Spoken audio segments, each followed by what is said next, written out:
Martina Purdy reporting with a man in the eye of the storm. The Health Minister, Edwin Poots, is with me now. Minister, thanks for joining us. Let's pick up on that point that Sue Ramsey made at the end. Who's in charge of this situation, the trusts or you, the Minister?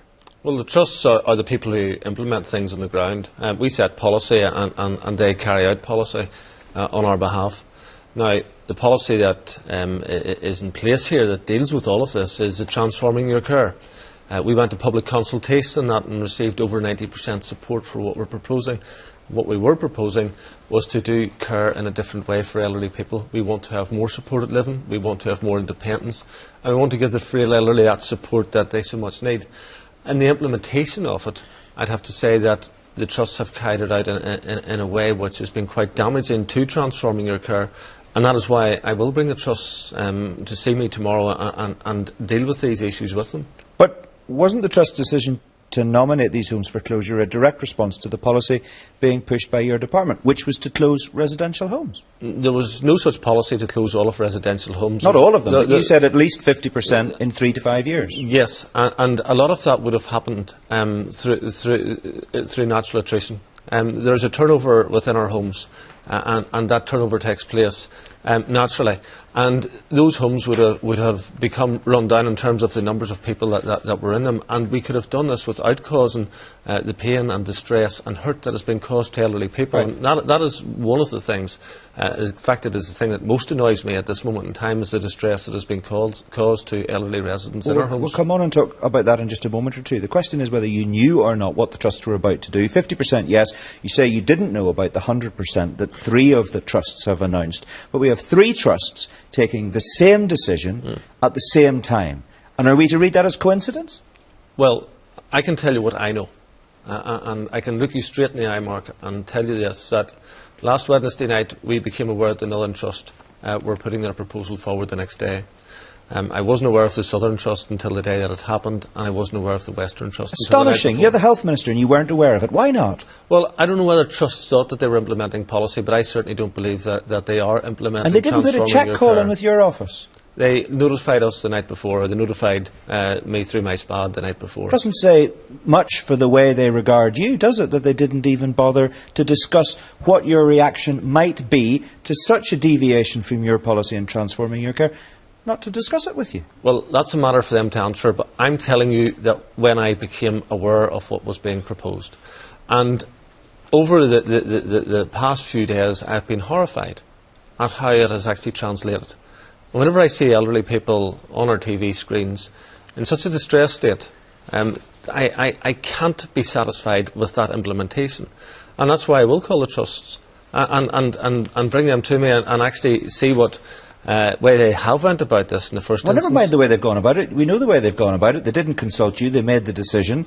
The question is, what are you going to do about it now? Are you going to tell them that they can't actually pursue these closures, that you're not satisfied, that you're the Minister and they can stop at 50%? Or are you just going to let them go ahead? Well, I'll not be letting them go ahead and close 100% of all homes, and I'll state that now. We will have a discussion tomorrow. I'm giving them instructions to meet the Older Persons Commissioner to have discussions with her as to how they handle elderly people and take some lines from her as to how things should be done, but wholly dissatisfied with how that has been handled to this point. So just talk us through exactly what's going to happen. You're going to call the chief executives of these trusts together, you're going to sit them down and you're going to say precisely what to them? It'll probably be the directors of elderly care, right. And what I'll be saying to them is that Transforming Your Care is something that received over 90% support in the public consultation. It received overwhelming support in the Assembly, and it has my support.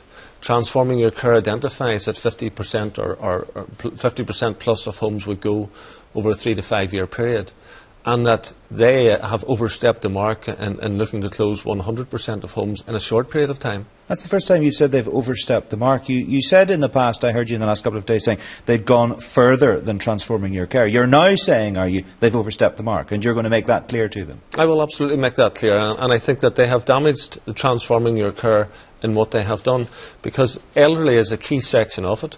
We support our elderly. We are putting £50 million more into our elderly over this last 3 years. We've identified further funding increases over the next year.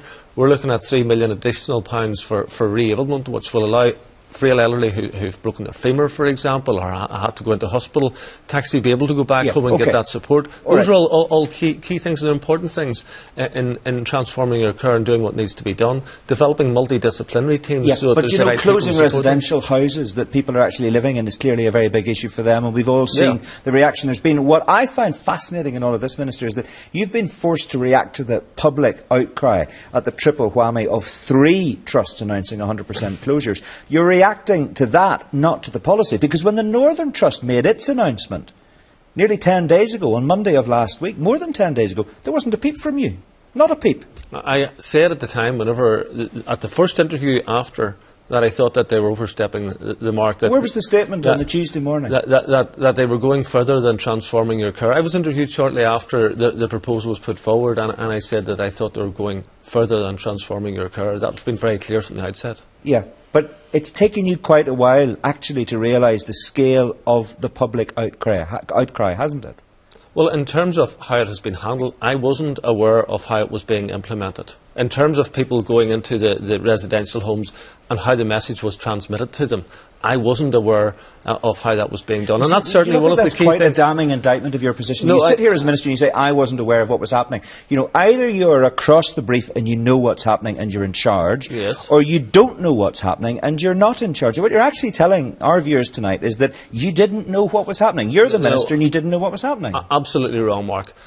One thing being across the brief, I cannot be in every residential home and every hospital and every ward of every hospital overseeing everything that is being done. No, I don't think anybody's asking that, but they're asking you to have a proper communication process with the trusts. In terms of how the trusts actually relayed a message to older people, I could not be expected to be in every home, and that is just a ludicrous I'm not suggesting that. situation. I'm not suggesting that for a second. I don't think anybody has suggested that. You didn't seem to know they were about to make the announcement, and when they made the announcement, you didn't seem to have any idea of how it was going to be communicated to the people who were going to be affected by it. There is an argument that you should have known what was happening because, let me make this point. In February 2012, a programme implementation board to clarify the chain of command on the Transforming Your Care policy was put in place. You were at the top of that pyramid. You were at the top of that chain of command, and you were to be reported on a weekly basis by your Permanent Secretary, Andrew McCormick. Why did that not happen? What we were told was that older residents would be told of the proposals that was going to the board.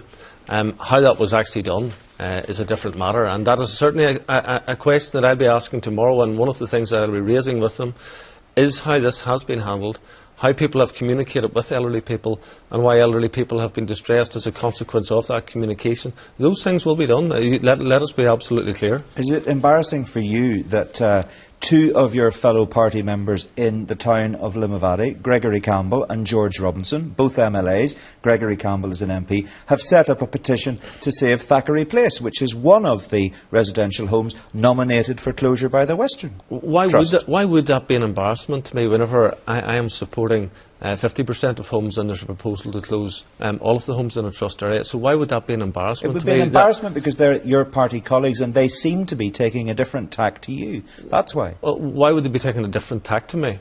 Well, are you going to sign the petition? I'm not suggesting that 100% of homes should be closed. The Trust have suggested that. I've said that that was going beyond transforming your care. So why would I have an issue with colleagues in any area supporting a residential home in their area? That is not an issue for me at all. Do you believe that you have the full support of the First Minister and the Deputy First Minister in the way you've handled this situation? I can go further than that. I have the full support of the Assembly whenever it comes to transforming your care, because we took the issue to the floor of the Assembly.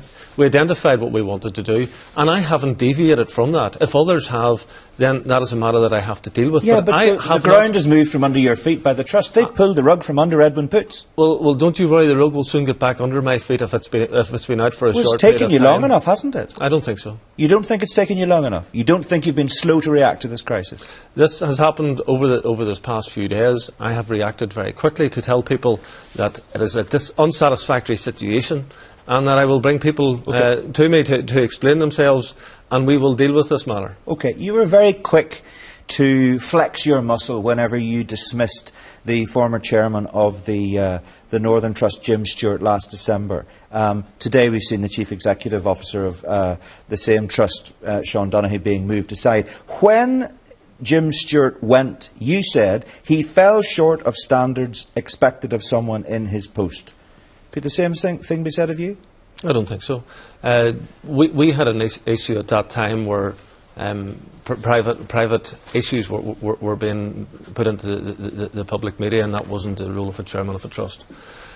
We have taken decisions over the course of the last few days in relation to the Northern Trust to turn that trust around, and I think it's very important that we make those decisions and that we are strong in this, because that trust has been failing in a number of areas. Fair enough, but you've been damaged by this, haven't you? You've got to accept that.